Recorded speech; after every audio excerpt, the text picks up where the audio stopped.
Okay, so, something's been bothering me lately, and it's the English exam that's coming up really soon.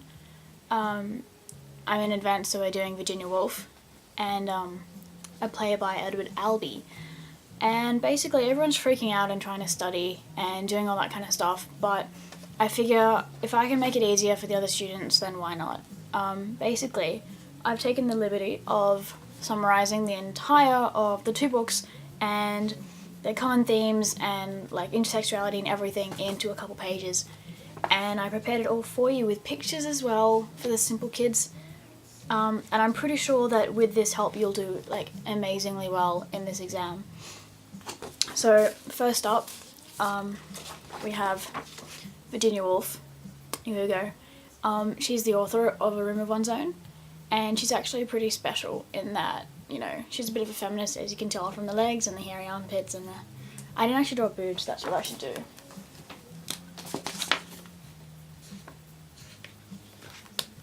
There we go. Virginia Woolf.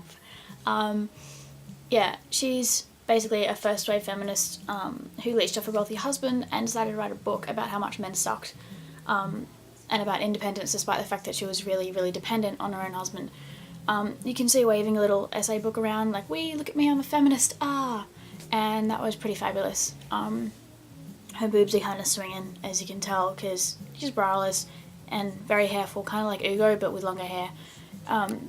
Okay, basically, the important thing that I like after researching her background and stuff that I realised was that Virginia Woolf is not actually a wolf. It's a little tricky, I know, but that's essentially the main point. Virginia Woolf is not a wolf. Pretty key thing to remember there. On to the book. The book itself is written the wrong way around. There we go, A Room of One's Own. Basically, she writes about men being oppressors and how women are horrible, and like, all you really have to remember is that she kind of is schizophrenic and has all these characters that don't exist, like Judith Shakespeare and, what's her name? Mary Carmichael, etc.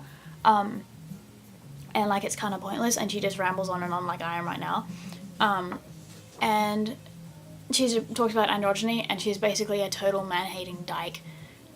Closet dyke, I suppose, because she was married, but she's obviously gay. Like, no one is this feminist without actually having a little ounce of gay in them. Basically, all you have to remember about her is, and the book in general actually, is that it's very against... Oh, that's awkward. And I did the end back to front, but it's okay. Men. She really doesn't like him, and I really don't like writing like a normal person. She hates men more than I do, and like, I don't really hate them as much as I'm apprehensive, but she really, really hates the motherfuckers. Like, she wrote essays and essays and essays about them and like rant on like nothing else in the world. So, that's basically, you know, a man-hating lesbian. The next text is Who's Afraid of Virginia Woolf, which is a play by Edward Albee, who, funnily enough, is a closet gay. I know, I only just found that out too. So closet gay Albee wrote this play. It doesn't have any relevance to A Room of One's Own, other than like the drunk people in it singing Virginia Woolf, or like Who's Afraid of Virginia Woolf about 4 or 5 times, which isn't a song. I looked it up because I was like, maybe it is a song, maybe it's like some kind of ounce of genuine use of it there, but apparently no, it's not a song. He just threw it in to be a dick, basically. The only real link I could find, P.S., he's Albee. He's pretty cute. He's a bit gay, but yeah, he's a little playwright. The only thing I could kind of deduct from this is that him himself, he's a gay, obviously, and I think he just has like, he's an open gay, and he put Virginia in the thing because she's like a closet lesbian, so like she hates men and he literally loves, or makes love to, or loves men, right? And so they're kind of warring on this thing, but basically what I found out through researching Albee was that he's not a feminist. He doesn't like women. I'm not good at drawing them. Yeah. Albee is pretty much just a giant gay, and he decided to write a play about a girl who was kind of a closet case, and hated men, and he was like, you know what, fuck you, I'm going to spit on your deathbed and put your name into my play, so hundreds and hundreds of people read it while knowing that I love men.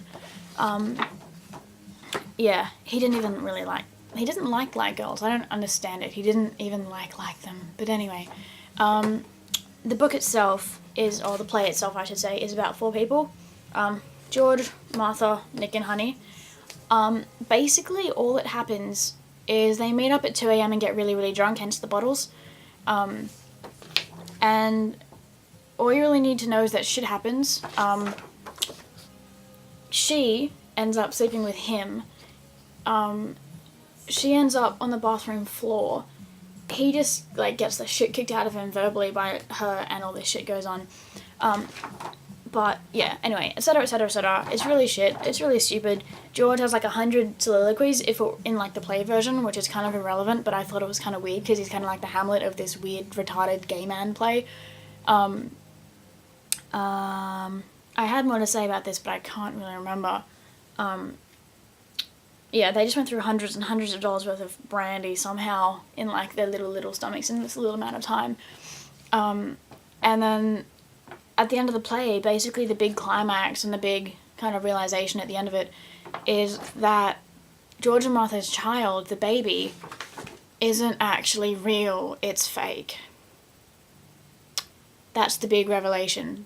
There is no baby, it was imaginary. Wow, this is such an insightful play, I wish I could have written it. Really, like, having an imaginary baby is not an ending to a play. Like, fair enough, all this other shit happens, but it's not an ending. The baby's fake. Who gives a shit? No one cares. Okay, cool. Like, I could have written a better ending. I could have, like... Okay. Baby, right? Don't ask why I have this. It kind of fell into my hands through an odd purchase at Uncle Pete's. If anyone wants one, they're actually completely anatomically correct 16-inch baby dolls. And they even have, like, back fat, if you can see it. Back fat and neck fat and, like, arm ripples and stuff and a little belly button. And this one's a girl, so it has, like, yeah, the boy one had little peens, but that was even creepier than that. Like, that is creepy, okay? That is creepy. And if you hold it up to you like that for a really long amount of time, its eyes look like they're looking into you, and it gets... Anyway, it's creepy. My ending of the story would have been, like, a lot better. It would have been, like, I don't know, they would have been talking about this child forever, and at the end of the night, as they're going home, they, like, take a coat off the wall, and, went to sleep. They take a coat off the wall, and, like, this baby just kind of falls out, and they're like, oh my god, it's the baby that we lost 2 nights ago when we invited people over at 2 a.m. and got really, really drunk last time. And then they're like, well, we found them, and then Honey realizes, oh wow, the baby, it's so fucking creepy, I don't actually want one anymore, it's fine, I never really did, but I can justify it now. And all this other stuff happens, and the baby's like, yay, I found my parents again, and they're all alcoholics, and it doesn't really matter. But, you know, obviously Albie isn't as creative as I am, because he's too obsessed with men. Yeah, that's really all I have to say about it, because I'm getting sick of, like, sitting here and ranting non-stop about nothing. But I'm hoping that through my rant, you may have kind of, like, increased your knowledge of the books. Basically, all you have to get is everything that I wrote and put it, like, stretch it into, like, 6 pages or so on Friday, and you'll be fine. Like, you'll ace this exam. Yeah, basically, like, the 2 texts together, I'll run through them again, because sometimes people are kind of retarded and don't understand what I'm talking about, even though I make complete sense. So we've got Virginia Woolf, who is not a wolf, okay? Key fact, do not write that she's a wolf. You'll get fucked over, Hal Crow will kill you. A Room of One's Own is basically a book about hating men and everything attached to them and just hating them, etc, etc. Albie is a fat gay man who wrote a play to spite Virginia Woolf. It has nothing to do with her as such. And he's not a feminist, so don't kind of think that, because he's really just a dude that is gay and wrote a play about stuff. And the play about stuff is a play about 4 people who don't actually have babies. So, yeah, basically. In tying the 2 texts together, my theory is that, you know, Virginia Woolf was a closet gay, and Albie was, like, an open gay. So they have, like, like Virginia Woolf wrote books about like hating men, and Albie wrote books about hating women and how they're shit and stuff. And so and because he hates her, the title of the play is her, because he's trying to be a dick and make her roll around in her grave. I'm very logical in my thought, apparently, and I can speak really well. But yeah, good luck with your exams, and I hope that my study tips helped. And if you need to, I can fax or scan and email you the diagrams if you'd like to have them as study notes. Anyway, good luck.